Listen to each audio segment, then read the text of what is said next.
So good morning. My name is J. Maurice McCants-Pearsall, and I'm with the Philadelphia Department of Public Health AIDS Activity Coordinating Office. And our program in Philadelphia is called Club 1509. That's our local name for it, which is community linkages for upholding healthy behaviors. We stick with the acronym of Club 1509, just makes it easier for marketing and branding. Just to provide you like a brief snapshot of like what the program consists of, Club 1509, unlike our other jurisdictions, some of the other jurisdictions, we are pretty much we put out a competitive bid for the program. So we have 7 agencies that we fund. Those agencies are responsible for providing engagement and recruitment. The Philadelphia Department of Public Health, however, we provide programmatic and evaluation support for the actual programs. It's pretty much brick and mortar. So as we go into just a snapshot of like our program, so we have 57% of our enrolled clients are MSM of color. In year 1 and 2, we kind of struggled with that for a little while because our agencies had competing priorities. Some agencies were directly funded.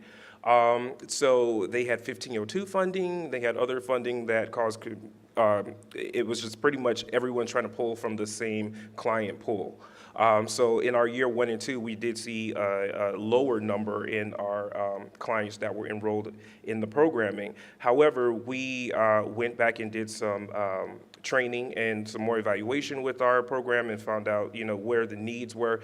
So we did some training with the help of Health HIV. We had them come to Philadelphia to help our agencies build recruitment plans on how to engage and recruit communities of color. Also, in addition to that, we pushed our HIV prevention website, which is where we house 1509, and I don't think we did necessarily a relatively good job in the beginning of pushing the program through the website, so we did that, and we also tied in our community advisory board, which is pretty much, we call it Club 1509 Think Tank. I'll go a little deeper into that a little later. And also, in addition to that, we also developed some marketing materials that were handed out that was done by the health department and given to our agencies to help push the recruitment efforts. So in the past year, though, however, in year 3, we have seen approximately 10% increase in engagement in the program just by us applying those corrective action measures of bringing in Health HIV to do training for our agencies, as well as pushing the marketing materials and updating our prevention website. So right now we have 82% of clients enrolled were linked to at least one service. So we spent a lot of time in year 1 and year 2 developing a robust collaborative. I mean, our collaborative has everything from bilingual services to educational and workforce development opportunities in agencies through Job Corps, so on Career Links, Centers for Literacy, and a couple of prep providers that are outside of our funded collaborative. As well as work with Health Federation and other agencies to link clients to health care, such as ACA and or private insurance. So right now, as you can see, we have 82% of our clients are being linked to at least one service. Majority of those clients, however, and I'll go in my last bullet, were linked to PrEP or being linked to PrEP. 86% of clients with 86% of clients with an STI were linked to providers. And we're still trying to measure exactly how long that took. Right now, I'll say between 30 and 60 days. That those persons are being linked to our providers. That speaks to gaps in our systems. It also speaks to, we had to reevaluate our process, really, like when you intake a client. So we realized that one of the things that were probably hindering people was evaluation into the programming, because it was taking forever to complete. And one, defining what a client is and when a client is enrolled. That was more important for us, because it was like that determines like when and how that everything works moving forward.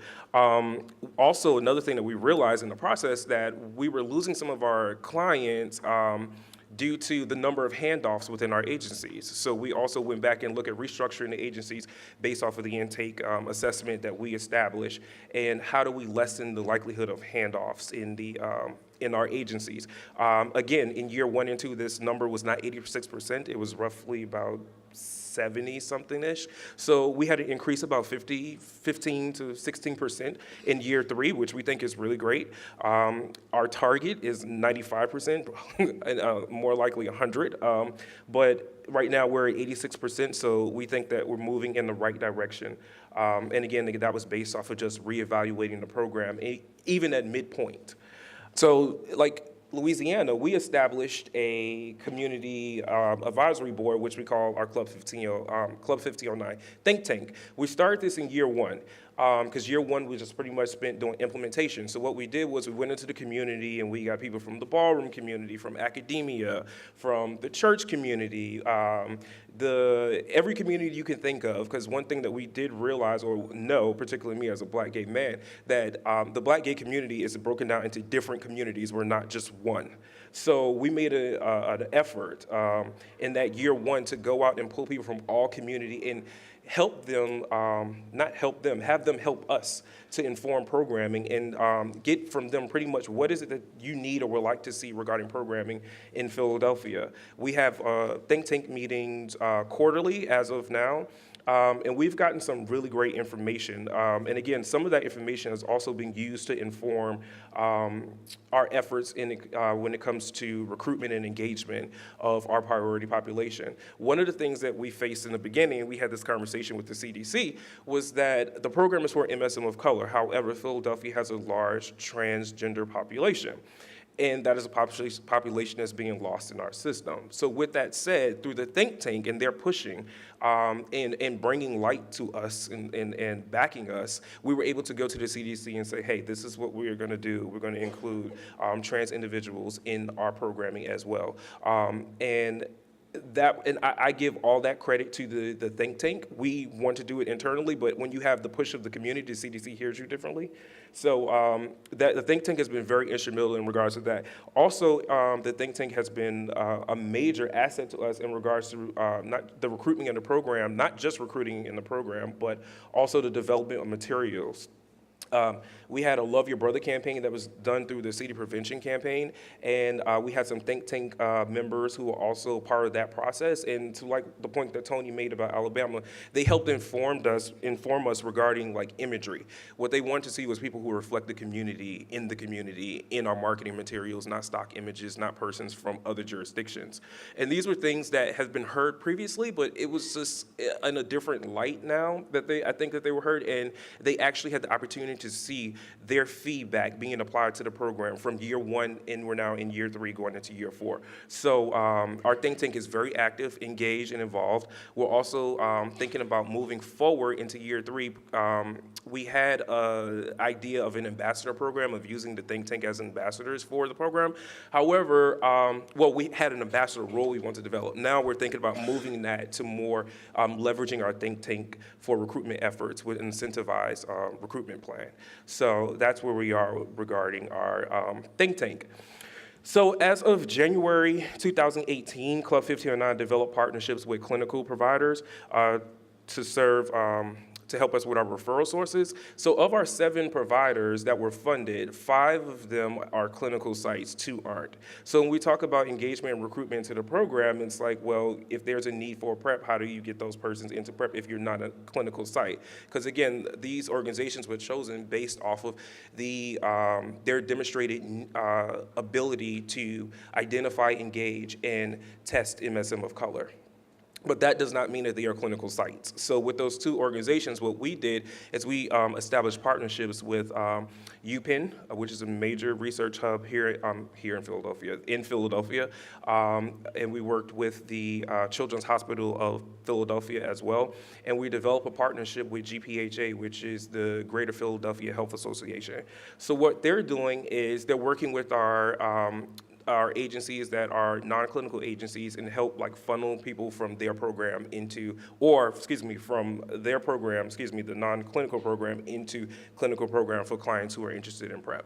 And what we've seen, we started the process officially, we started the process unofficially in 2017. Officially, we launched it in January 2018, and we have started to see some minimal progress. We do know that it's going to take some time, but we did see a need there and a gap, and we just try to figure out a way how to fill that gap. Moving to the next slide, which is our last slide.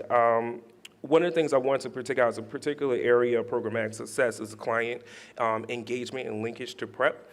The current linkages in Philadelphia through 1509 reflect the national cascade. So as you can see here with our PrEP service cascade, we're doing relatively well in regards to linkage to PrEP. It's one of our, again, we developed a robust collaborative. However, we thought that there would probably be more of a need for educational workforce employment opportunities and/or insurance. However, the need has been demonstrated to us as PrEP. That is overwhelmingly what most of our respondents and/or clients have opted for is for PrEP. So our cascade, and again, I just want to just give this a quick snapshot of where we are regarding our PrEP cascade. And again, it's trending nationally. There are room for improvement. When you look at like the linkages versus the amount of persons prescribed. However, when you look at the linkages of the number of linkages, again, it's on par with our national trend. So so of our think tank, of our collaborative, PrEP is the most utilized resource in our collaborative. And again, we spent this year, or we moved into year 3, reevaluating our collaborative. We know that, the data shows that PrEP is the #1 resource that's being utilized. However, we were like, well, what's going on with some of the other agencies? So what we did was we met with them early in the year to determine their willingness to want to continue to partner with the health department. And overwhelmingly, most of them wanted to continue to partner with us. One of the things that did come to light, which Dana helped us with in Health HIV, was developing a curriculum for engagement of LGBT community, particularly as when you talk about the trans community. What we saw was a lot of our agencies have, and these are the unfunded collaborative members, they have had experience working with LGBT clients. However, they were coming across or running into difficulties providing cultural competent services for trans individuals. So Health HIV came to Philadelphia to help us actually do our training with those agencies. And we're starting to see some positive results and increase in some of those agencies as well. So at the year 3, when we look at our data again, we may be able to see increase in some of the other services and not just PrEP. So that is where we are in Philadelphia.